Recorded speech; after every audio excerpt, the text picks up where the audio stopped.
चलिए, नमस्ते जी। आप सभी का बहुत बहुत स्वागत है जी। आप सभी लोग मुझे सुन पा रहे हैं? सभी को मेरी आवाज आ पा रही है? प्लीज एक बार बताइएगा जी। ठीक है, नमस्ते जी, सभी का स्वागत है, बहुत बहुत स्वागत है। ठीक है, ये है हमारा थानेदार बैच भाई।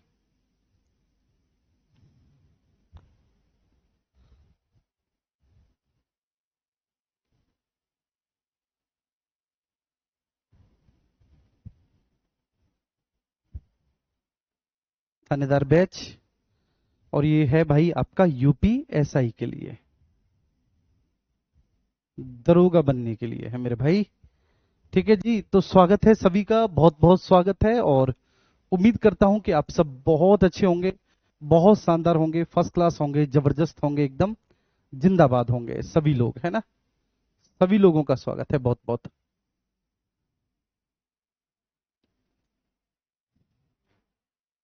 चलिए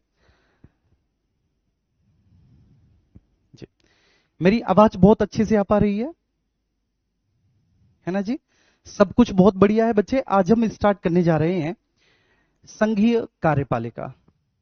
ठीक है, लेकिन संघीय कार्यपालिका को स्टार्ट करने से पहले हम संघ को स्टार्ट करेंगे, क्योंकि संघ को पढ़ना जरूरी है। पहले संघ समझ लेते हैं, और फिर संघ में कार्यपालिका भी है, संघ में बच्चे विधायिका भी है। ठीक है, संघ में राष्ट्रपति की विधायी शक्तियां भी हैं, उसके बाद सुप्रीम कोर्ट भी है संघ में, और फिर सीएजी भी है। मतलब कहने के आशय ये है मेरे प्यारे दोस्त, कि हम लोग संघ पढ़ने जा रहे हैं। ठीक है, संघ पढ़ने जा रहे हैं हम लोग, संघ। ठीक है, इसे हम लोग बोलते हैं यूनियन, संघ को। और संघ जो है मेरे प्यारे बच्चे, अभी तक आपने, ठीक है, भारतीय संविधान के भाग 4 कहां तक पढ़ा? ठीक है, अब जैसे ही आप संघ स्टार्ट करेंगे तो भारतीय संविधान का भाग 5 स्टार्ट हो जाएगा, भाग 5। और भाग 5 का विस्तार कहां से कहां तक है? तो भाग 5 जो है बच्चे, वो आर्टिकल 52 से लेके 151 तक है। भाग 5 कहां से कहां तक है?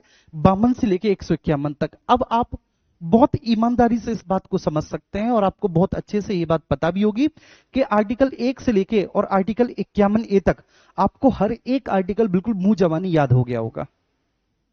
ठीक है, हाँ, पीडीएफ अपलोड हो जाएगी, मैंने पीडीएफ दे दी है, अपलोड हो जाएगी मेरे प्यारे बच्चे। आप पीडीएफ को लेकर परेशान ना हो बिल्कुल भी। लेकिन फिलहाल अब यहां पर फोकस करें आप लोग। तो मैंने बोला भारतीय संविधान के भाग 5 में आर्टिकल 52 से लेकर 151 में, ठीक है, संघ के बारे में डिस्कस है। मतलब संपूर्ण संघीय प्रशासन, इसके बारे में जो जिक्र किया गया है वो 52 से लेके 151 तक में किया गया है। क्या मेरी बात समझ में आ रही है? नमस्कार जी सभी को, और बहुत बहुत शुभाशीष। ठीक है, खूब फूलो फलो बच्चे, खूब जीवन में उन्नति करो, तरक्की करो। लेकिन यहां पर ध्यान दो, जो मैं पढ़ा रहा हूं उसको बहुत ईमानदारी के साथ आप पढ़ो, सबसे पहली बात। अब हम आगे चलते हैं मेरे प्यारे दोस्त। तो आर्टिकल 1 से लेकर आर्टिकल 51 ए तक किन किन को याद है? आर्टिकल 1, ठीक है ना, जिसमें India that is Bharat shall be union of state. Article 2, जिसमें संसद ऐसे निर्बंधों एवं शर्तों के साथ जिन्हें वे उचित समझे संघ में नए राज्य का प्रवेश एवं स्थापना कर सकती है। आर्टिकल 3, जिसमें संसद विधि के द्वारा किसी भी राज्य में से उसका राज्य क्षेत्र अलग करके किसी राज्य को किसी अन्य राज्य के भाग के साथ या राज्य के साथ मर्ज करके एक नए राज्य का निर्माण कर सकती है, या फिर किसी भी राज्य की सीमा घटा सकती है, बढ़ा सकती है, उसके क्षेत्र को घटा और बढ़ा सकती है। ये आर्टिकल 3 में है। और आर्टिकल 4 में बच्चे, संसद ऐसा कुछ भी करती है, इसके लिए केवल साधारण बहुमत की आवश्यकता है, संविधान संशोधन की कोई आवश्यकता नहीं है। फिर बेटा हम आर्टिकल 5 से लेके 11, ये भारतीय संविधान के भाग 2 के अंतर्गत आएंगे, नागरिकता में। ठीक है, आर्टिकल 5 है जहां पर संविधान के लागू होने के समय निवास स्थान के आधार पर नागरिकता है। आर्टिकल 6 में जो पाकिस्तान से भारत आए हैं उनके लिए नागरिकता है। 7 में जो पहले भारत से पाकिस्तान चले गए फिर दोबारा से पाकिस्तान से लौटकर आए हैं। और आर्टिकल 8 में बच्चे नागरिकता है उन लोगों के लिए जो भारत के राज्य क्षेत्र से बाहर रह रहे हैं लेकिन भारतीय मूल के हैं और उनको भारत की नागरिकता चाहिए। फिर 9 में है सनम, कि अगर किसी आपने दूसरे देश की नागरिकता ग्रहण की तो भारत की नागरिकता आपकी अपने आप समाप्त हो जाएगी। 10 में है बेटा, नागरिकता के संबंध में किसी को भी नागरिकता प्रदान करनी है, वंचित करना है, केवल संसद के द्वारा बनाई गई विधियों के आधार पर होगा। और फिर आर्टिकल 11 में है कि भाई कोई भी कानून या फिर पहले से बने हुए किसी भी कानून में कोई भी संशोधन या नियम और विनियम बनाना है तो वह संसद ही बनाएगी। फिर 12 से लेकर 35 तक आपके मौलिक अधिकार हैं। ठीक है, इसमें आर्टिकल 12 से लेकर 35 तक आपको एक एक आर्टिकल याद होगा। फिर 36 से लेकर 51 तक, और जो मैंने आपसे प्रॉमिस किया था कि आप ना चाहते हुए भी 250 आर्टिकल ऐसे याद कर लोगे अपने फिंगर टिप्स पे, तो लग रहा है कि हाँ ये बात अब सही होने की ओर है, सही होती हुई आपको प्रतीत हो रही है ये बात। जो मैंने आपसे बोला था शुरुआत में, तो आप बोल रहे होंगे कि मास्टर बड़े बड़े दावे कर रहा है, ऐसे कैसे हो जाएगा कि 250 आर्टिकल हमको याद हो जाएंगे। लेकिन बच्चे याद हो जाएंगे, मेरी क्लास के साथ साथ आप गो थ्रू करेंगे तो आपको एक एक चीज याद हो जाएगी। सबसे पहले बच्चे हम भाग 5 को तोड़ लेते हैं इसको। देखिए भाग 5 के अंतर्गत बच्चे 5 ही अध्याय हैं, इसके अंतर्गत 5 अध्याय हैं, 3, 4 और 5 अध्याय हैं। ठीक है, मैं लिख देता हूं अध्याय 1, ठीक है, अध्याय 2,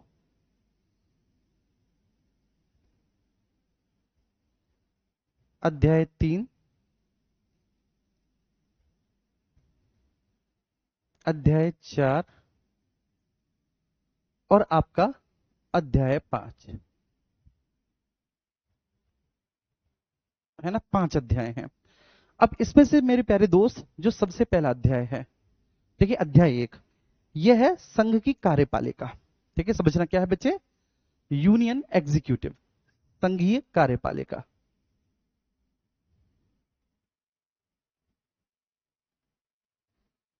कार्यपालिका। दूसरा है मेरे प्यारे बच्चे, ठीक है, संसद, संघ की विधायिका, दूसरा अध्याय। और तीसरा अध्याय है इसमें बच्चे राष्ट्रपति की विधायी शक्तियां। राष्ट्रपति की विधायी शक्तियां,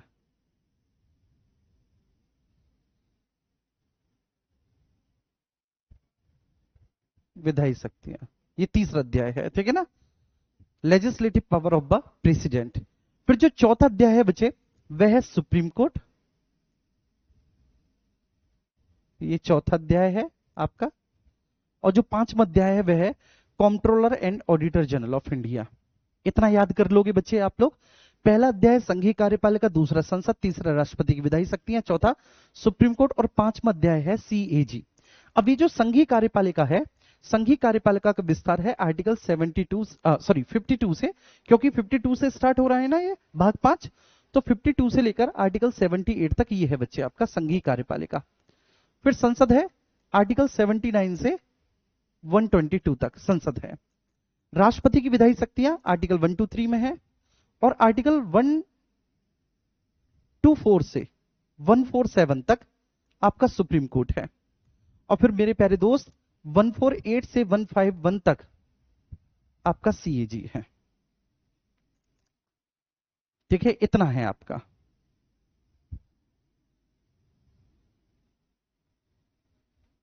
अरे वाह, क्या बात है यार, याद भी हो गया आपको। आप लोग तो एआई से भी फास्ट हो।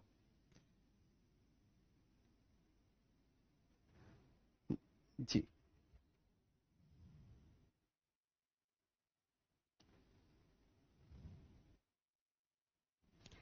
अब हम आगे चलेंगे मेरे दोस्त। देखिए सबसे पहले हम स्टार्ट करेंगे भारतीय संविधान के भाग 5 का अध्याय 1। ठीक है बेटा, किसको स्टार्ट करेंगे, भारतीय संविधान के भाग 5 का अध्याय 1 है, अध्याय 1। और ये अध्याय 1, इसकी विषय वस्तु क्या है, संघीय कार्यपालिका, ये इसकी विषय वस्तु है, यूनियन एग्जीक्यूटिव, संघीय कार्यपालिका। और ये स्टार्ट कहां से होती है बच्चे, भारतीय संविधान में भाग 5 का अध्याय 1, ये स्टार्ट होता है बच्चे आर्टिकल 52 से। अब एक एक आर्टिकल को आप समझते चले जाएंगे, और इसका विस्तार कहां से कहां तक है, 52 से लेकर 78 तक है। अच्छा, इसमें भी बच्चे क्लासिफिकेशन है, 52 से लेकर 78 में भी क्लासिफिकेशन है। आप इस क्लासिफिकेशन को समझना चाहें तो मैं आपको समझा देता हूं। देखिए इसमें सबसे पहले है, जो पहला है उपाध्याय, वह है राष्ट्रपति और उपराष्ट्रपति का, राष्ट्रपति और उपराष्ट्रपति का जो पहला है, ठीक है ना। और ये कहां से कहां तक होगा बच्चे, राष्ट्रपति और उपराष्ट्रपति, तो ये 52 से स्टार्ट होगा, ठीक है ना, 53, 54, 55 ऐसे कर करके मेरे प्यारे बच्चे ये आपका जाएगा पता है कहां तक, 72 तक, ठीक है ना, ये यहां तक जाएगा आपका 72 तक, ठीक है, सॉरी सॉरी 73 तक जाएगा मेरे प्यारे बच्चे, ये 52 से 73 तक। इसके बाद राष्ट्रपति और उपराष्ट्रपति के बाद स्टार्ट होगा संघीय मंत्री परिषद और प्रधानमंत्री, या फिर आप इसे लिखो संघीय मंत्री परिषद, मंत्री परिषद। और ये होगा आपका बच्चे 74 से लेके 75। फिर इसमें आएगा आर्टिकल 76 में महान्यायवादी, आपने सुना होगा एक व्यक्ति होता है जिसका नाम होता है महान्यायवादी, महान्यायवादी, और वह आर्टिकल 76 में है। और उसके बाद फिर होगा बच्चे कंडक्ट ऑफ ड्यूटीज, कार्य संचालन, कार्य संचालन, और वो आपका जाएगा 77 से 78 तक, कार्यों का संचालन। तो ये इस तरह से है, ठीक है, मतलब संघीय कार्यपालिका के भी उप अध्याय हैं, सब चैप्टर्स हैं, और वह सब चैप्टर्स ये हैं, 4 सब चैप्टर्स। अब सबसे पहले हम लोग डिस्कस करेंगे आर्टिकल 52, पहले मैं बताऊंगा, ठीक है, फिर आप सब लोग लिखते हुए चले जाना, और आपके साथ मैं भी लिखता हुआ चला जाऊंगा, या मेरे साथ आप लिखते हुए चले जाना। आर्टिकल 52 में है कि भारत का एक राष्ट्रपति होगा 52 में, और ये राष्ट्रपति हेड ऑफ स्टेट होगा, मतलब देश का शासन इसी के नाम से चलाया जाएगा। अच्छा, ये आवश्यक नहीं कि जो भी व्यक्ति भारत का राष्ट्रपति है वह जन्म से ही भारत का नागरिक हो। अगर उसने किसी भी प्रकार से भारत की नागरिकता ग्रहण कर ली है तो वो बस भारत का नागरिक हो, यह आवश्यक नहीं जन्म से भारत का नागरिक हो, और वह भारत का पहला नागरिक होगा, ठीक है, ही इज द, ठीक है, फर्स्ट सिटीजन ऑफ इंडिया। अगर अगर हम बात करें अभी फर्स्ट सिटीजन ऑफ इंडिया कौन है, तो राष्ट्रपति श्रीमती द्रौपदी मुर्मू जी, वो फर्स्ट सिटीजन ऑफ इंडिया है। तो आर्टिकल 52 लिख लेते हैं बच्चे, भारत का एक राष्ट्रपति होगा, भारत का एक राष्ट्रपति होगा,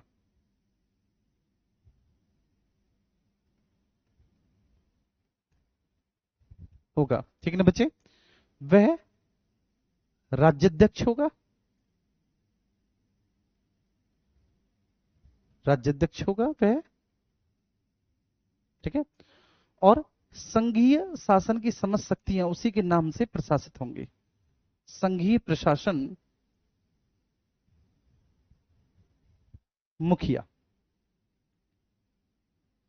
संघीय प्रशासन का मुखिया होगा बच्चे वह, ठीक है, और वह प्रथम नागरिक होगा बच्चे देश का, और वह हमारे देश का पहला नागरिक होगा, प्रथम नागरिक होगा वह हमारे देश का, ठीक है, क्लियर है, क्या मेरी बात समझ में आ रही है, पहला नागरिक होगा। तो बस इतनी सी बात है आर्टिकल 52 में कि भारत का एक राष्ट्रपति होगा, ये 52 में है, ठीक है ना, वह राज्याध्यक्ष होगा, संघीय प्रशासन का मुखिया होगा, मतलब देश का शासन उसी के नाम से संचालित होगा। आप ऐसा लिख सकते हैं कि संघीय प्रशासन का मुखिया ना लिखकर आप ये लिख सकते हैं बच्चे, बस सिंपल सा है, इतना लिखो आप कि वह राज्याध्यक्ष होगा, और वह बच्चे हमारे देश का पहला नागरिक होगा, बस प्रथम नागरिक होगा, बस आप इतना लिख लो, ठीक है। इसके बाद हम चलेंगे बच्चे आर्टिकल 53 में, ये आर्टिकल 53 है, आर्टिकल 53, और आर्टिकल 53 में पता है क्या बोला है कि शासन की समस्त शक्तियां राष्ट्रपति में निहित होंगी, ये 53 में है कि भाई शासन की जितनी भी शक्तियां हैं किस में निहित होंगी, राष्ट्रपति में। तो शासन की समस्त शक्तियां राष्ट्रपति में निहित होंगी, जिनका प्रयोग या तो वह स्वयं करेगा या फिर अपने अधीनस्थों के द्वारा करेगा। तो इतनी सी बात है कि भाई शासन की सारी शक्तियां राष्ट्रपति में निहित है। अब राष्ट्रपति इन शक्तियों का प्रयोग चाहे तो स्वयं कर ले या फिर अपने अधीनस्थों के माध्यम से कर ले, अपने अधीनस्थों के द्वारा कर ले, ठीक है। तो आर्टिकल 53 में है कि भाई शासन की समस्त शक्तियां राष्ट्रपति में निहित होंगी, शासन की समस्त शक्तियां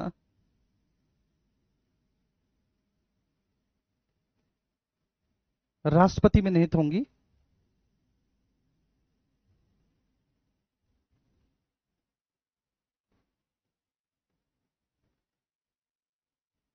राष्ट्रपति में निहित होंगी, जिनका प्रयोग या तो वह स्वयं करेगा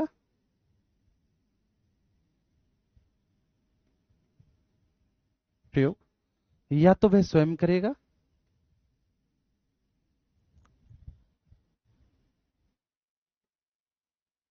स्वयं करेगा, या अपने अधीनस्थों के माध्यम से करेगा, या अपने अधीनस्थों के माध्यम से करेगा।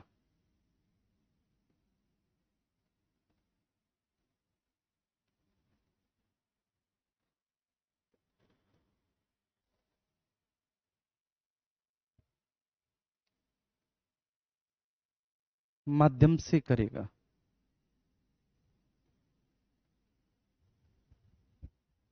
माध्यम से करेगा, ठीक है ना बच्चे। तो शासन की समस्त शक्तियां राष्ट्रपति में निहित होंगी, जिनका प्रयोग या तो वे स्वयं करेगा या फिर मेरे प्यारे बच्चे वो कहेगा अपने अधीनस्थों से कि भाई आप करो, ठीक है, मेरे पास इतना टाइम नहीं है, शासन की सभी शक्तियों का यूज आप करो जी। क्या मेरी बात समझ में आ रही है? अगर मेरे भाई आज भी तुमको आवाज कम आ रही है तो इसका मतलब है कि फिर तुम लोग मेरे साथ प्रैंक कर रहे हो, ठीक है। अब आवाज कब नहीं आ सकती भाई साहब? अब आवाज बहुत शानदार आ रही होगी। हाँ, ये सब नोट्स में लिखना है बेटा, तभी तो मैंने लिखवाया है। आर्टिकल 53 ये हो गया, ये सब नोट्स में लिखना है, तभी मैंने लिखवाया है ये, ठीक है। 53। अब इसके बाद फिर हम आगे चलेंगे और फिर आगे चलने के क्रम में बच्चे हम लोग देखते हैं आर्टिकल 54। आर्टिकल 54 और आर्टिकल 54 में है बच्चे राष्ट्रपति का निर्वाचक मंडल। मतलब कौन कौन राष्ट्रपति को वोट डालेगा, कौन कौन राष्ट्रपति को वोट डालकर चुनेगा, है ना। तो आर्टिकल 54 में क्या है बाबू? आर्टिकल 54 में है राष्ट्रपति का इलेक्टोरल मेथड, राष्ट्रपति का निर्वाचक मंडल, राष्ट्रपति का निर्वाचक मंडल, इलेक्टोरल मेथड ऑफ प्रेसिडेंट, ठीक है। अगर आपको नहीं पता कि बच्चे राष्ट्रपति को कौन कौन वोट डालता है, ठीक है, तो ये सारी बातें मैं आपको बता दूंगा। सबसे पहले तो एक बात ध्यान रखना कि राष्ट्रपति बच्चे इलेक्टेड है। हमारे संविधान में राष्ट्रपति का पद कैसा है बच्चे? तो हमारे संविधान में राष्ट्रपति का पद निर्वाचित है। राष्ट्रपति का पद कैसा है? निर्वाचित है। क्या मेरी बात समझ में आ रही है? राष्ट्रपति का पद निर्वाचित है, ये बात ध्यान रखना कि राष्ट्रपति साहब इलेक्टेड होते हैं, नंबर फर्स्ट।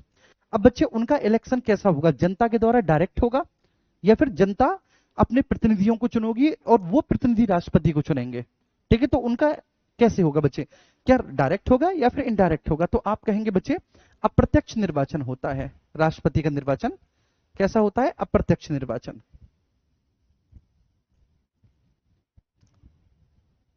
अप्रत्यक्ष निर्वाचन होता है राष्ट्रपति साहब का। क्या मेरी बात समझ में आ रही है? अब हम आगे बढ़ेंगे। यहां पर हमने देखा कि राष्ट्रपति साहब का निर्वाचन मंडल, ठीक है, और यहां पर देखने के क्रम में मेरे प्यारे बच्चे हमने देखा कि राष्ट्रपति का पद, जो राष्ट्रपति साहब है वो इलेक्टेड है, निर्वाचित है, और उनका निर्वाचन कैसा है? अप्रत्यक्ष है। तो यहां पर हम समझेंगे कि बच्चे कौन कौन राष्ट्रपति को वोट डालेगा।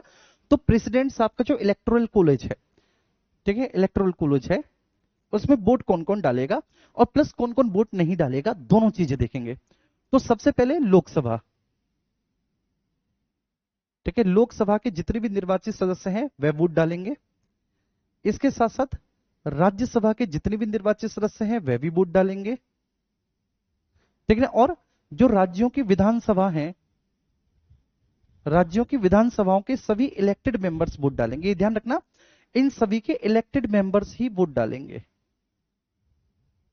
इलेक्टेड मेंबर्स ही वोट डालेंगे, इन सभी के इलेक्टेड मेंबर्स ही वोट डालेंगे, ठीक है। कोई भी मनोनीत सदस्य वोट नहीं डाल सकता राष्ट्रपति साहब को, लोकसभा, राज्यसभा और विधानसभा को इलेक्टेड मेंबर्स। अब आपके बच्चे विधानसभा जो है, विधानसभा दिल्ली में भी है, एनसीटी दिल्ली में भी है विधानसभा, तो बड़ा स्वाभाविक है एनसीटी दिल्ली विधानसभा के सदस्य भी वोट डालेंगे। पुद्दुचेरी में भी विधानसभा है, पुद्दुचेरी विधानसभा के भी सदस्य वोट डालेंगे। और विधानसभा आपकी जम्मू एवं कश्मीर में भी है। 3 यूटी ऐसे हैं जिन 3 यूटीज में, मतलब यूनियन टेरिटोरी में या संघ राज्य क्षेत्र में विधानसभा है, ये 3 ऐसे हैं जहां पर विधानसभा है, तो इनके सदस्य वोट डालेंगे डालेंगे। बस ये बात आपको बहुत अच्छे से समझनी है, ठीक है। एनसीटी दिल्ली, पुद्दुचेरी और जम्मू कश्मीर, ठीक है, इनके सदस्य वोट डालेंगे। कौन कौन वोट नहीं डालेगा? सबसे पहले तो जो मनोनीत सदस्य हैं वह वोट नहीं डालेंगे। अब बेटा लोकसभा में तो कोई भी मनोनीत सदस्य बचा ही नहीं, तो केवल राज्यसभा में है मनोनीत सदस्य, तो मनोनीत सदस्य वोट नहीं डालेंगे। और जो राज्य विधान परिषद है, राज्य विधान परिषद के जो सदस्य हैं, जिनको आप एमएलसी कह देते हैं, मेंबर ऑफ लेजिस्लेटिव काउंसिल, राज्य विधान परिषद के सदस्य, यह भी वोट नहीं डालेंगे, यह भी वोट नहीं डालेंगे। तो राज्य विधान परिषद के सदस्य भी वोट नहीं डालेंगे। क्या मेरी बात समझ में आ रही है? तो बनूनी सदस्य वोट नहीं डालेंगे और राज्य विधान परिषद के सदस्य भी वोट नहीं डालेंगे। ये राष्ट्रपति साहब का निर्वाचक मंडल है आर्टिकल 54 में। ये सभी को समझ में आया? प्लीज एक बार बताएंगे।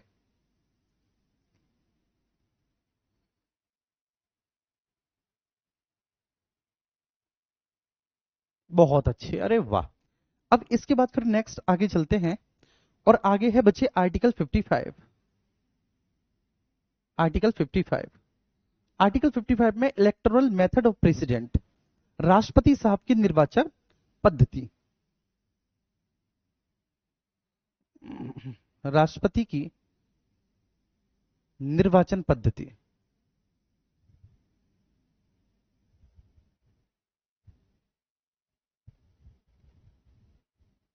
निर्वाचन पद्धति, ठीक है जी। तो ये जो राष्ट्रपति साहब की निर्वाचन पद्धति है मेरे प्यारे दोस्त, ये किस पे है राष्ट्रपति साहब की निर्वाचन पद्धति? तो ये है आर्टिकल 55 में, ठीक है। और राष्ट्रपति की निर्वाचन पद्धति को हमने कहां से लिया है, आपको याद हो तो मैंने लिखवाया था कि भाई इसको हमने आयरलैंड के संविधान से ग्रहण किया है। राष्ट्रपति की निर्वाचन पद्धति को कहां से ग्रहण किया है बच्चे? हमने आयरलैंड के संविधान से ग्रहण किया है। तो अब इसमें हमको यह समझना है कि भाई राष्ट्रपति की निर्वाचन पद्धति में राष्ट्रपति साहब का निर्वाचन कैसे होगा? सिंगल ट्रांसफरेबल वोटिंग सिस्टम, एकल संक्रमणीय मत पद्धति, एकल संक्रमणीय मत पद्धति, ठीक है। आनुपातिक प्रतिनिधित्व,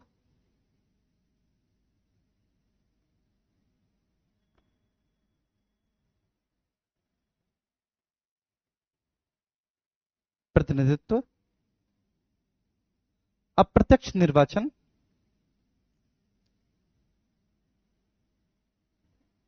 अप्रत्यक्ष निर्वाचन और गुप्त रीति के द्वारा,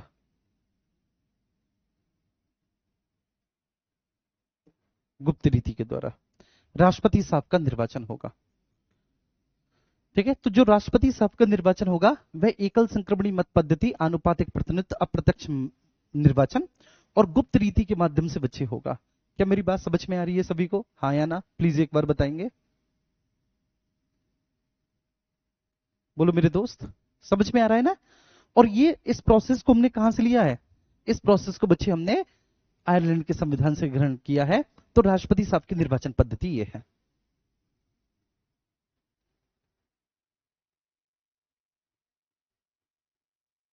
ठीक है। अब वर्तमान में बच्चे एक व्यवस्था है, वर्तमान में एक व्यवस्था है, ठीक है। वो क्या है कि राष्ट्रपति पद के लिए जमानत राशि, मतलब कोई भी ऐसा व्यक्ति जो सीरियस नहीं है वो खड़ा ना हो जाए राष्ट्रपति पद के लिए, तो जो जमानत राशि है राष्ट्रपति पद के लिए वो 15,000 रुपए है, ठीक है। और राष्ट्रपति साहब का नाम बच्चे 50 लोगों के द्वारा प्रस्तावित हो और 50 लोगों के द्वारा अनुमोदित हो।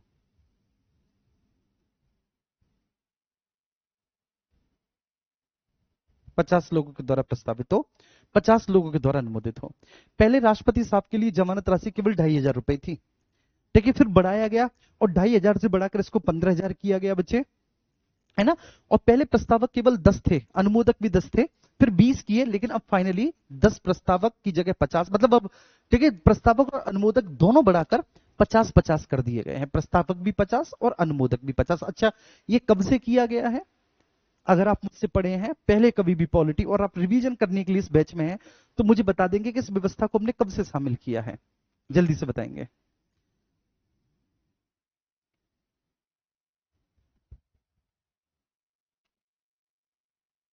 ज्योति, बेटा जो मैं पढ़ा रहा हूं उसको पढ़ो और पूरी ईमानदारी के साथ पढ़ो बस।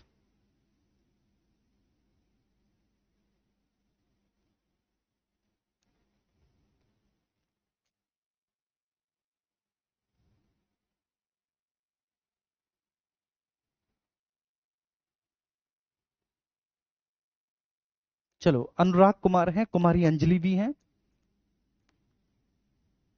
लक्ष्मी सिंह है, राज है। क्या बात है, वेरी गुड मेरे प्यारे बच्चे। देखिए, इसको हमने कब से शामिल किया है? 1997 से। वेरी गुड बच्चे, इस बात को हमने 1997 से शामिल किया है, वेरी गुड बच्चे, बहुत अच्छे, बहुत बढ़िया। मैं समझ गया कि आप लोग बिल्कुल सही दिशा में हो और बहुत अच्छा पढ़ रहे हो, बहुत बढ़िया पढ़ रहे हो बच्चे। ठीक है, तो राष्ट्रपति की निर्वाचन पद्धति है। अब राष्ट्रपति की निर्वाचन पद्धति में है कि राष्ट्रपति साहब का निर्वाचन सिंगल ट्रांसफरेबल वोटिंग सिस्टम, ठीक है ना, और प्रोपोर्शनल रिप्रेजेंटेशन, अप्रत्यक्ष निर्वाचन और गुप्त रीति के माध्यम से होगा। अब हम आगे बढ़ते हैं। जब राष्ट्रपति साहब का इलेक्शन होता है तो बच्चे कैसा होता है, जरा एक बार समझेंगे। निर्वाचन की पद्धति जरा समझेंगे और हम लोग कोशिश करेंगे कि क्लास में एक ऐसा माहौल बनाएं कि आज ही राष्ट्रपति साहब का जैसे निर्वाचन होने वाला है। तो बेटा, जब राष्ट्रपति साहब को वोट डलते हैं तो राष्ट्रपति साहब को वोट कौन डालेगा? ठीक है, बोलो। राष्ट्रपति साहब को वोट बच्चे डालेंगे सांसद।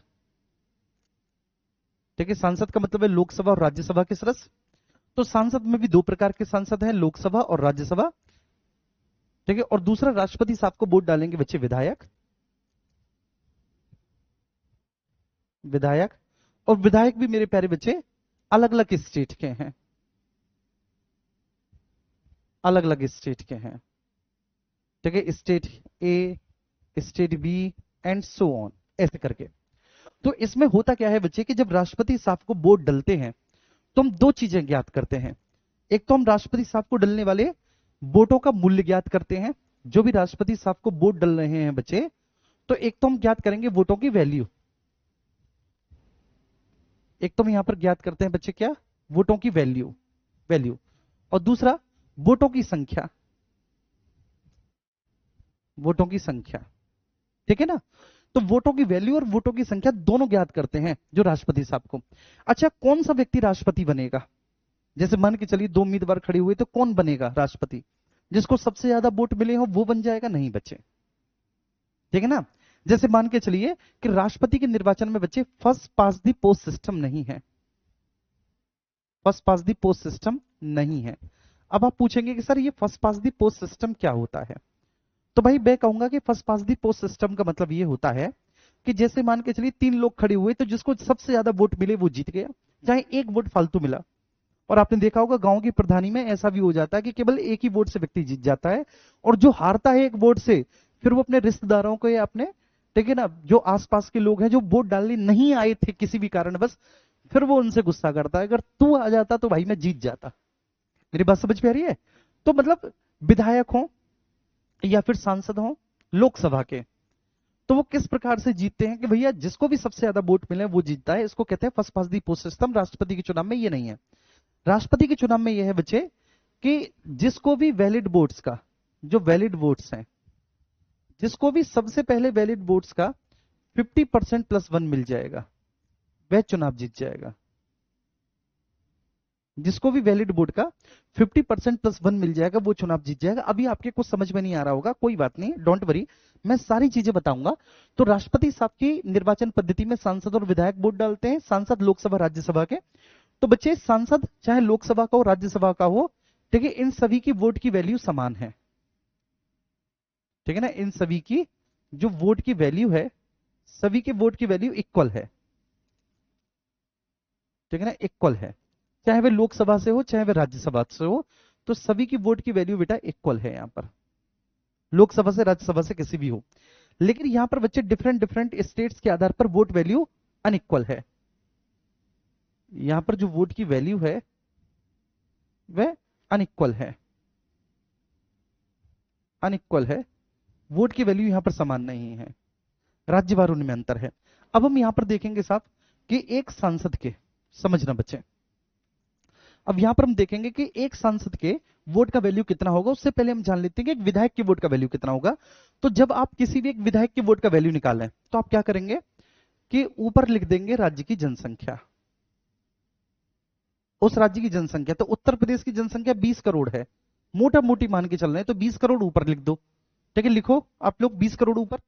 आपको उत्तर प्रदेश में टोटल कितने विधायक हैं? 403 विधायक हैं उत्तर प्रदेश में। तो आपको एक विधायक के वोट का वैल्यू निकालना है। भाई उत्तर प्रदेश में 403 विधायक है, एक विधायक के वोट का वैल्यू निकालना है, तो राज्य की जनसंख्या को आप लिख देंगे ऊपर, और जनसंख्या को ऊपर लिखने के बाद नीचे आप भाग दे देंगे बच्चे, ठीक है, टोटल एमएलए। टोटल एमएलए कितने हैं? टोटल एमएलए 403 है, इसका भाग दे देंगे, लेकिन भाग देंगे 1/1000 का भी, 1000 का भी। तो जो भी नंबर निकला एक्स, वो क्या है बच्चे? एक एमएलए की, उस राज्य में एक एमएलए की वोट की वैल्यू है, एक एमएलए की वोट की वैल्यू। तो आपसे पूछा जाए कि भाई हर एक राज्य में एमएलए की वोट की वैल्यू अलग अलग होगी? जी हाँ, क्योंकि हर एक राज्य की जनसंख्या अलग अलग है, एमएलए अलग अलग है, तो इसलिए हर एक राज्य के एमएलए की वोट की वैल्यू अलग अलग होगी। क्लियर है? अब आपको निकालना है भैया एक सांसद की वोट की वैल्यू। तो एक सांसद की वोट की वैल्यू कैसे निकालेंगे आप? कि जितने भी, ठीक है, सभी स्टेट, ऑल स्टेट्स, जितने भी स्टेट है भारत में, कितने हैं मेरे प्यारे बच्चे भारत में स्टेट? 28 है, और प्लस 3 यूटी ले लेंगे जहां पर विधानसभा है। तो सभी स्टेट्स के एमएलए के वोट वैल्यू का सम, सभी स्टेट्स के एमएलए के वोट वैल्यू का सम। जैसे उत्तर प्रदेश के एक एमएलए के वोट की वैल्यू 5 है, तो 5 गुणा 403, क्योंकि उत्तर प्रदेश में एमएलए की संख्या 403 है, तो 5 गुणा 403, जो भी अमाउंट निकल कर आया, जो भी नंबर निकल कर आया, ऐसे ही हर एक राज्य का आप नंबर निकालोगे। ठीक है, हर एक राज्य के एमएलए के वोट का जितना भी सम है, ठीक है, उसमें आप भाग दे दोगे बच्चे, ठीक है, number of Lok Sabha plus number of Rajya Sabha के मेंबर्स का। तो नंबर ऑफ लोकसभा में कितने हैं? 543 है, और राज्यसभा में कितने हैं? 245 है। तो 543 लोकसभा में मेंबर्स हैं, राज्यसभा में मेंबर्स की संख्या 245 है, तो आप 543 और 245 का भाग दे देंगे, ठीक है, एमएलए वोट वैल्यू सम, ठीक है, ऑल स्टेट्स के एमएलए के वोट वैल्यू सम का। तो वहां से आपको निकल आएगा कि भाई एक एमपी के वोट का वैल्यू कितना होता है। तो जो भी यहां पर निकला बच्चे वो निकलेगा, जो भी एक्स निकला, एक्स नहीं यहां पर बाई निकलेगा, तो जो भी बाई निकला बच्चे वो बाई क्या है? वो बाई है एक एमपी के वोट वैल्यू, एक एमपी की वोट वैल्यू। बोलो, ये बात आई कि नहीं समझ में बच्चे?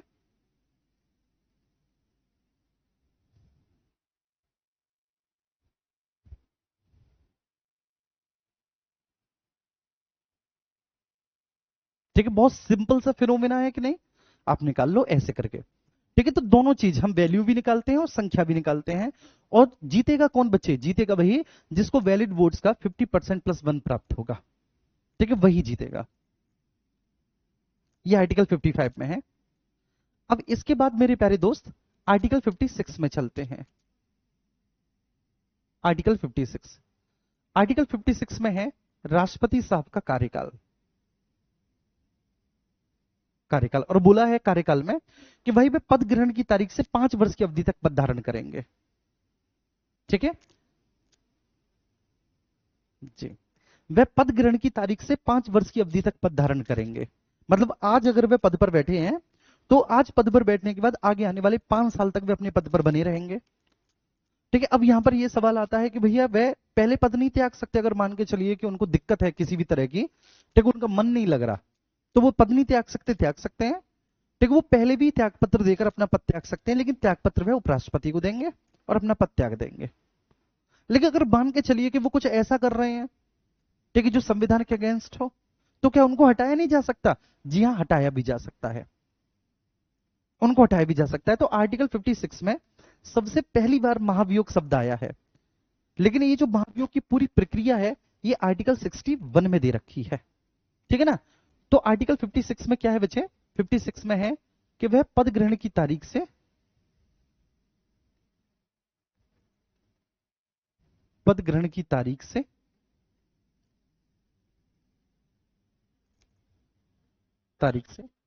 5 वर्ष की अवधि तक पद धारण करेंगे।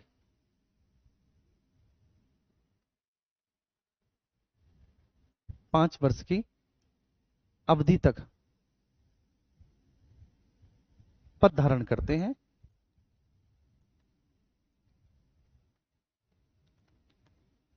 पद ग्रहण की तारीख से 5 वर्ष की अवधि तक पद धारण करते हैं। नंबर फर्स्ट बच्चे, है ना, वह पद ग्रहण की तारीख से 5 वर्ष की अवधि तक पद धारण करते हैं।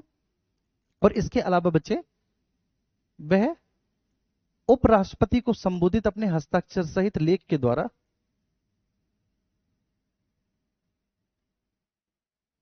उपराष्ट्रपति को संबोधित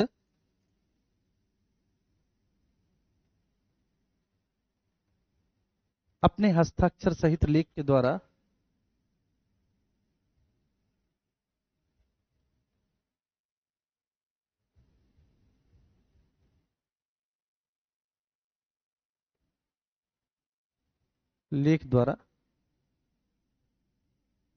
ठीक है पद से त्यागपत्र दे सकते हैं, पद से त्यागपत्र दे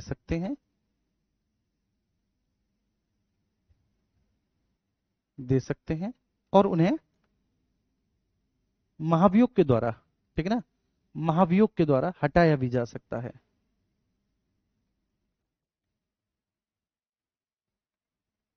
द्वारा हटाया भी जा सकता है।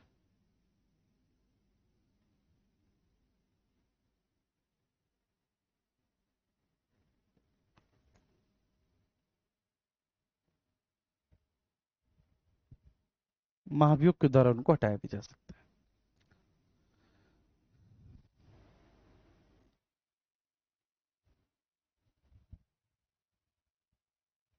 जी किशोर यादव, मेरा भी ठीक है बच्चे आपसे यही रिक्वेस्ट है कि प्लीज आप एक बार और देख लें, जहां पे भी आपको लग रहा है समझ में नहीं आया। अगर मेरे प्यारे बच्चे मान के चलिए कि राष्ट्रपति का कार्यकाल समाप्त हो गया, और जैसे उसका कार्यकाल समाप्त हुआ वो तो चल दिया कि साहब मेरा कार्यकाल समाप्त, मतलब 5 वर्ष की अवधि हो गई, तो क्या वो चला जाएगा जब तक कि किसी नए राष्ट्रपति का चुनाव नहीं हुआ? तो नहीं। देखिए आर्टिकल 56 क्लॉज 1 में लिखा है बच्चे, 56 क्लॉज 1 में लिखा है कि कार्यकाल की समाप्ति के बाद भी वह तब तक पद धारण करेगा जब तक कि उसका उत्तराधिकारी पद ग्रहण ना कर ले। 56 क्लॉज 1 में है कि कार्यकाल की समाप्ति के बाद भी, कार्यकाल की समाप्ति के बाद भी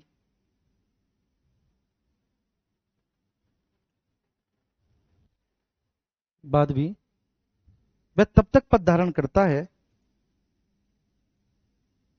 वह तब तक पद धारण करता है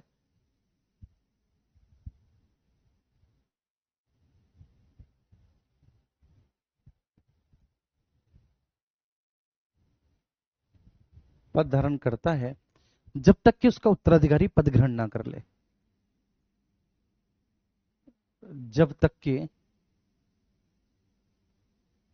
उसका उत्तराधिकारी पद ग्रहण ना कर ले।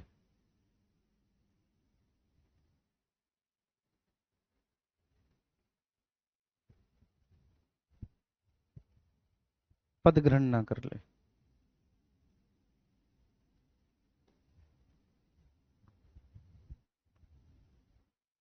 ना कर ले। ठीक है बच्चे, ये 56 में है।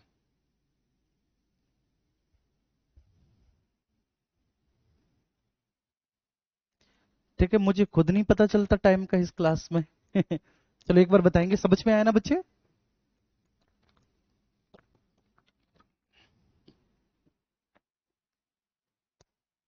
जी ठीक है बच्चे, 56। अब इसके बाद हम 57 पर चलेंगे। 57, और 57 कहता है बेटा राष्ट्रपति का पुनर्निर्वाचन। क्या कहता है 57? राष्ट्रपति का पुनर्निर्वाचन। मैं एक बार और समझाऊंगा, चिंता ना करो। पुनर्निर्वाचन, री इलेक्शन ऑफ प्रेसिडेंट। बेटा आज मेरी राइटिंग थोड़ी सी सही आ रही है? ठीक है, अच्छा जो घर वाले डिजिटल बोर्ड पे पढ़ाता था उस पे सही आती थी या इस पे सही आ रही है?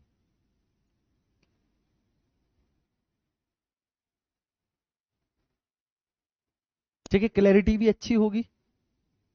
बताओ एक बार, ठीक है। राष्ट्रपति का पुनर्निर्वाचन, देखो भारतीय संविधान में बच्चे एक व्यवस्था है कि एक व्यक्ति जितनी बार चाहे उतनी बार राष्ट्रपति बन सकता है। जी बेटा, ठीक है। नहीं अच्छी? एक बच्ची बोल रही है नहीं है अच्छी।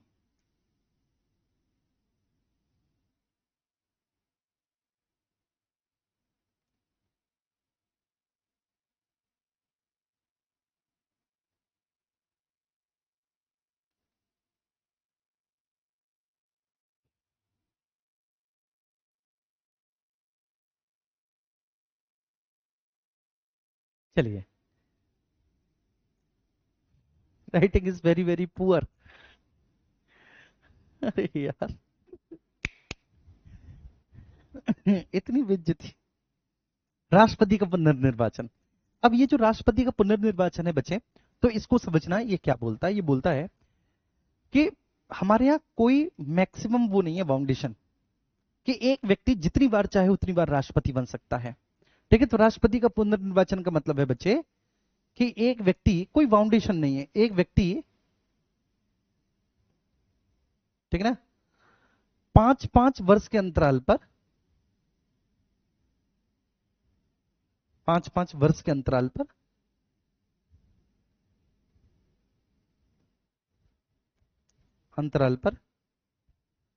चुनकर आता है, 5-5 वर्ष के अंतराल पर चुनकर आता है तो जितनी बार चाहे उतनी बार राष्ट्रपति बन सकता है। तो वह बेटा जितनी बार चाहे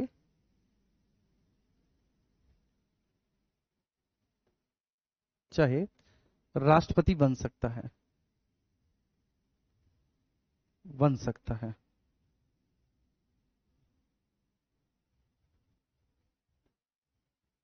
जितनी बार चाहे राष्ट्रपति बन सकता है। यह है आर्टिकल 57 में। ठीक है, क्लियर है। एक बार मैं फिर से बता दे रहा हूं। ठीक है, देखिए, सबसे पहले आप यहां पर देखेंगे, आप मेरे प्यारे बच्चे, संघ हम पढ़ रहे हैं, मतलब हमने भारतीय संविधान के, ठीक है, भाग 5 को प्रारंभ कर दिया है। इससे पहले हम भारतीय संविधान के भाग 4 का तक सफलतापूर्वक पढ़ चुके हैं। यहां से बच्चे राज व्यवस्था स्टार्ट हो गई। भारतीय संविधान का भाग 5 संघ है। ठीक है, संघ आर्टिकल 52 से लेकर 151 तक में है। इसका जो अध्याय 1 है मेरे प्यारे बच्चे, संघीय कार्यपालिका 52 से 78। अध्याय 2 संसद है 79 से 122। अध्याय 3 राष्ट्रपति की विधायी शक्तियां हैं 123 में। सुप्रीम कोर्ट है 124 से 147 और सीएजी है 148 से 151। ठीक है बच्चे, अब सबसे पहले हम बात करेंगे कि भाई संघीय कार्यपालिका, ठीक है, जो अध्याय 1 है वह क्या है, संघीय कार्यपालिका है 52 से 78 तक। इसके भी उप अध्याय हैं। इसमें राष्ट्रपति और उपराष्ट्रपति 52 से 73 तक है। संघीय मंत्री परिषद 74 से 75 है। इसमें महान्यायवादी आर्टिकल 76 में है और कार्य संचालन 77 से 78 में है इसमें। ठीक है, अब आर्टिकल 52 है कि भारत का एक राष्ट्रपति होगा, वह राज्याध्यक्ष होगा, ठीक है ना, और प्रथम नागरिक, मतलब देश का शासन उसी के नाम से चलाया जाएगा। आर्टिकल 53 कहता है कि भाई शासन की समस्त शक्तियां राष्ट्रपति में निहित होंगी। शासन की जितनी भी शक्तियां हैं वो सारी की सारी शक्तियां राष्ट्रपति में निहित होंगी, जिनका प्रयोग या तो वे स्वयं करे या फिर अपने अधीनस्थों के द्वारा करे। तो लेकिन शासन की सारी शक्तियां होंगी बेटा किसमें निहित, राष्ट्रपति में निहित। ठीक है, जिनका प्रयोग या तो वे स्वयं करे या फिर अपने अधीनस्थों के द्वारा करे। ठीक है, अब वो चाहे तो शासन की इन सभी शक्तियों का प्रयोग बेटा स्वयं भी कर सकता है, और वह चाहे तो शासन की इन शक्तियों का प्रयोग बेटा वह अपने अधीनस्थों के माध्यम से भी कर सकता है। बस इतनी सी बात इसमें बोली है। अब आर्टिकल 55 में है राष्ट्रपति का निर्वाचक मंडल, कि भाई राष्ट्रपति को कौन कौन वोट डालेगा। तो बेटा राष्ट्रपति को लोकसभा, राज्यसभा और विधानसभा के जितने भी इलेक्टेड मेंबर्स हैं, जो चुनकर आए हैं, वो वोट डालेंगे। ठीक है ना, कौन वोट नहीं डालेगा, जो मनोनीत मेंबर्स हैं, जैसे राज्यसभा में 12 सदस्य मनोनीत होते हैं, जो साहित्य, कला और विज्ञान, समाज सेवा से आते हैं, वो वोट नहीं डाल सकते, और राज्य विधान परिषद जो एमएलसी है वो वोट नहीं डाल सकते, है ना। अब इसमें बेटा एनसीटी, दिल्ली, पुदुचेरी और जम्मू कश्मीर के सदस्य भी वोट डाल सकते हैं। राष्ट्रपति का जो पद है वो इलेक्टेड है, और राष्ट्रपति का निर्वाचन अप्रत्यक्ष होता है। अभी जो राष्ट्रपति साहब का निर्वाचन अप्रत्यक्ष होगा बच्चे, तो वो निर्वाचन की पद्धति है जिसको आर्टिकल 55 में बहुत अच्छे से डिस्कस किया गया है। 55 में राष्ट्रपति की निर्वाचन पद्धति, और इसमें बोला है कि राष्ट्रपति साहब का निर्वाचन सिंगल ट्रांसफरेबल वोटिंग सिस्टम, एकल संक्रमणी मत पद्धति। ये एकल संक्रमणी मत पद्धति जो है बच्चे, ये क्या होती है, आपसे कोई भी पूछे तो ये होता है बच्चे मतों को स्थानांतरित करने की पद्धति। आनुपातिक प्रतिनिधित्व, अप्रत्यक्ष निर्वाचन और गुप्त रीति के माध्यम से होता है। अप्रत्यक्ष कैसे, कि जनता अपने प्रतिनिधियों को चुनती है और वो प्रतिनिधि राष्ट्रपति को चुनते हैं। ठीक है, वर्तमान में राष्ट्रपति पद के लिए जमानत राशि 15,000 है। ठीक है, जो निर्वाचक मंडल के सदस्य हैं उनमें से 50 लोग राष्ट्रपति के लिए प्रस्तावक बनने चाहिए, 50 अनुमोदक बनने चाहिए। प्रस्तावक अनुमोदक का मतलब है, जैसे मैं प्रधानी के लिए खड़ा हो रहा हूं, ठीक है, तो भैया जब मैं प्रधानी के लिए मैं खड़ा हो रहा हूं, एक सेकेंड, ठीक है, अगर मैं प्रधानी के लिए खड़ा हो रहा हूं मेरे भाई, तो एक बात ध्यान रखना है बस जी, है ना, अगर मैं प्रधानी के लिए खड़ा हो रहा हूं तो बस इसमें एक बात ध्यान रखनी है कि ग्राम पंचायत में जितने भी सदस्य हैं, मतलब जो लोग वोटिंग लिस्ट में है, वोटिंग लिस्ट में शामिल जो भी लोग हैं उनमें से कुछ लोग ये बताएं कि हाँ साहब हम इस आदमी को भली भांति जानते हैं, और उनके बताए जाने पर उतने ही लोग भैया अपनी अनुमति दे दें कि हाँ साहब सही कह रहा है ये। ठीक है, चलो राजकुमार जी कह रहे हैं, राजकुमार जी ठीक है भाई, कह सकते हो, जो भी कह सकते हो वो कह सकते हो, स्वतंत्र हो आप कहने के लिए। अब निर्वाचन की पद्धति में मैंने बताया बच्चे, सांसद और विधायक। ठीक है, सांसद के वोट का वैल्यू और विधायक के वोट का वैल्यू। तो सांसद चाहे वो लोकसभा के हो राज्यसभा के हो, उनके वोट का वैल्यू इक्वल होता है, उनके वोट का वैल्यू बिल्कुल समान होता है। ठीक है, लेकिन एक सांसद के वोट का वैल्यू आप कैसे निकालेंगे, तो उसके लिए पहले आपको विधायक के वोट का वैल्यू निकालना पड़ेगा। ठीक है, और विधायक साहब के वोट का वैल्यू हर एक राज्य में अलग अलग होता है। कैसे निकालेंगे आप, राज्य की जनसंख्या को भाग दे देंगे टोटल एमएलए की संख्या से, गुणा कर देंगे 1/1000 का। ठीक है, तो जो भी निकल कर आया वो एक एमएलए के वोट का वैल्यू होता है। फिर सभी राज्यों के एमएलए के वोट के वैल्यू के सम को आप भाग दे देंगे लोकसभा और राज्यसभा के मेंबर्स की संख्या से, जो भी निकल आया वो एक एमपी के वोट का वैल्यू होता है। और एक एमपी के वोट का वैल्यू, ठीक है, एक एमएलए के वोट की वैल्यू से ज्यादा होगा हमेशा। ठीक है ना, ज्यादा होगा। ठीक है, अगर एक एमएलए के वोट का वैल्यू सबसे ज्यादा पता है किस में है, उत्तर प्रदेश में। उत्तर प्रदेश में एक एमएलए के वोट का वैल्यू सबसे ज्यादा है, क्योंकि उत्तर प्रदेश की जनसंख्या सबसे ज्यादा है। जिस राज्य की जनसंख्या जितनी अधिक होगी उसके एमएलए के वोट का वैल्यू उतना अधिक होगा। ठीक है जी, ध्यान रखना। तो एमपी की वोट का वैल्यू हमेशा एमएलए के वोट के वैल्यू से ज्यादा होगा। ठीक है, 56 में कार्यकाल कि भाई वह 5 वर्ष की अवधि तक पद धारण करेगा, पद ग्रहण करने की तारीख से। लेकिन अगर मान के चलिए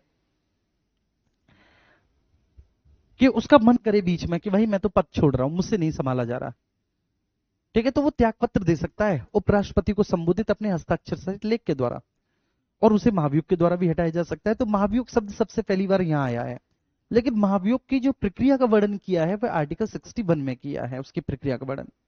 और 56 क्लॉज 1 में है कि कार्यकाल की समाप्ति के बाद भी वह तब तक पद धारण करता है जब तक कि उसका उत्तराधिकारी पद ग्रहण न कर ले, तब तक वह पद धारण करेगा कार्यकाल की समाप्ति के बाद भी। ठीक है, क्लियर है, आ रही है बस समझ में। नेक्स्ट, इसके बाद आर्टिकल 57 है राष्ट्रपति का पुनर्निर्वाचन, कि भाई वो 5-5 वर्ष के अंतराल पर चुनकर आए। जैसे अमेरिका में एक व्यक्ति 2 बार राष्ट्रपति बन सकता है, आपको पता होगा ना, हमारे यहाँ कोई ऐसी बाउंडेशन नहीं है, वो जितनी बार चाहे उतनी बार राष्ट्रपति बन सकता है हमारे यहाँ।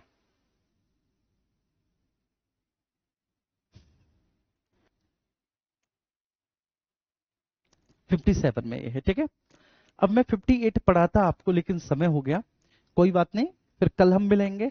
ठीक है ना, और कल हम फिर आर्टिकल 58 की तरफ चलेंगे। ठीक है, okay, thank you, thank you so much.